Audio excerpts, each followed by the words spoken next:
அழகி அழகு சீரியல் பாக்குறவங்களுக்கு இன்னைக்கு எபிசோட ஒரு வரப்பிரசாதமா தாங்க இருக்கும். ஏன் சொல்றேன்னு பாத்தீங்கன்னா, அவங்க மாமியார் என்ன பேச்சு என்ன ஆடு ஆடினாங்க. லட்சரை கல்யாணம் பண்ணி வச்சுட்டு லட்சர் கிட்ட வேலை கட்டினா அது சும்மாவா இருக்கும். மதி சும்மாவே பண்ணுவா. எங்க சலங்க வேற கட்டி விட்டாங்க, கேட்கவா வேணும். என்ன பண்ணான்னு பாத்தீங்கன்னா, போயிட்டு டைரக்டா சுரேஷ் கிட்ட சுரேஷ பத்தியே கம்ப்ளைண்ட் கொடுத்துட்டா. என் வீட்டுக்காரர் சரியில்லை, என்ன இந்த மாதிரி கொடுமைப்படுத்துறாரு, என்ன வெளியில தள்ளிட்டாரு, பண்ணாத தப்புக்கு என்ன மன்னிப்பு கேட்க சொன்னாரு, சரி நிம்மதியா இருக்கும் எங்க வீட்டுக்கு போனா எங்க வீட்லயே வந்து பிரச்சனை பண்றாரு அப்படின்னு சொல்லிட்டு அவர்கிட்ட அவரை பத்தியே கம்ப்ளைண்ட் கொடுக்குறா. சுரேஷ்க்கு அது ரொம்ப அசிங்கமா வந்து எல்லாரும் முன்னாடி அப்படி கம்ப்ளைண்ட் கொடுப்போம், எல்லாரும் வெளியில போங்க அப்படின்னு சொல்லிட்டு மதிய பிடிச்சி திட்டாரு. என்ன திமுற அவனுக்கு, என்கிட்ட வந்து இங்க கம்ப்ளைண்ட் பண்ணிட்டு இருக்க, மரியாதையா வீட்டுக்கு போ அப்படின்னு சொல்லிட்டு மதிய பிடிச்சி கத்துறாரு. மதிய உடனே நான் ஏன் போகணும், நீங்க பண்ண தப்பதான் உங்ககிட்ட சொல்றேன், உங்களை மாதிரி ஆளுக்கெல்லாம் இந்த மாதிரி பண்ணாதான் வேலைக்காகும் அப்படின்னு சொல்லிட்டு மதியம் பேசுறாங்க. அவரும் இவங்க மாறி மாறி பேசிட்டு இருக்காங்க. வெளியில அந்த போலீஸ்காரங்க மத்த போலீஸ்காரங்க நின்று பேசிட்டு இருக்காங்க. என்னாச்சு இந்த மாதிரி வந்து பொண்டாட்டி கம்ப்ளைண்ட் பண்றாங்க, அவர் திமுர் பிடிச்சோட அவர் அந்த வேலையில பண்ணிருப்பாரு அப்படின்னு பேசிட்டு இருக்கும்போது இன்ஸ்பெக்டர் வராரு. இன்ஸ்பெக்டர் வந்து என்ன பண்ணிட்டு இருக்கீங்க, எல்லாரும் இங்க கதை அடிச்சிட்டு இருக்கீங்க அப்படின்னு சொல்லிட்டு சொல்றாங்க. இல்ல சார், சுரேஷ் சாரோட வைஃப் வந்து உள்ள வந்திருக்காங்க அப்படின்னு. ஏன் அந்த பொம்பளைங்க வந்திருக்கா அப்படின்னு சொல்லிட்டு கேட்கறாங்க. அதுக்கப்புறமே அவங்க சொல்றாங்க, இல்ல சார் உங்களுக்கு சண்டை போல அவங்க மேல கம்ப்ளைண்ட் கொடுத்து சுரேஷ் சார் மேல கம்ப்ளைண்ட் கொடுத்து சுரேஷ் சார் கிட்ட வந்திருக்காங்க. என்னமா சொல்ற அப்படின்னு சொல்லிட்டு சுரேஷ் கூட்டுவாங்க அப்படின்னு சொல்லிட்டு கூப்பிடுறாங்க. அதுக்கப்புறம் சுரேஷ் வந்து என்ன வைஃப் கூட ஒழுங்கா உன்னால வாழ முடியாது, ஆல்ரெடி அந்த பொண்ணால அந்த காலேஜ் ஸ்டூடெண்ட்ஸ் பிரச்சனையில உனக்கு சண்டை வந்து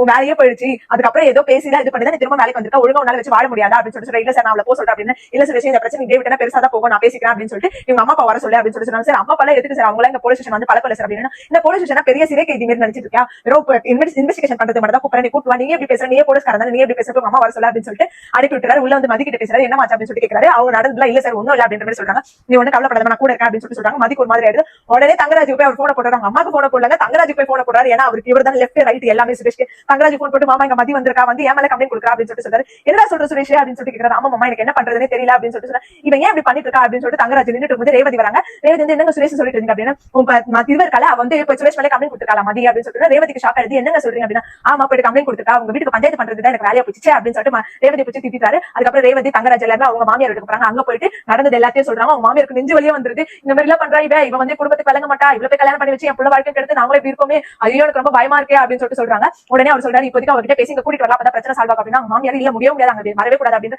அத்தா வரட்ட ஃபர்ஸ்ட் என்ன எதுன்னு பேசலாம், இல்லன்னா ரேவதி நீ துணி எல்லாம் எடுத்து ரெடியா வெளியே வந்தோம்னா மதியம் சுரேஷ் நம்ம வீட்டுக்கு கூட்டு போயிட்டு 2 3 நாள் வச்சு பாத்துக்கலாம், இப்ப வாங்க போலீஸ் ஸ்டேஷன் கிளம்பலாம் அப்படின்னு சொல்லிட்டு எல்லாருமே பயத்தோட போலீஸ் ஸ்டேஷன் கிளம்புறாங்க. அவங்க மாமியாருக்கு அல்ல இல்லங்க, ரொம்ப என்ன பேச்சு என்ன இது, ஆக்சுவலா இது எல்லாத்தையுமே மலரே பண்ணிருக்கணும், மலர் பண்ணாதான் மதியம் பண்றாங்க.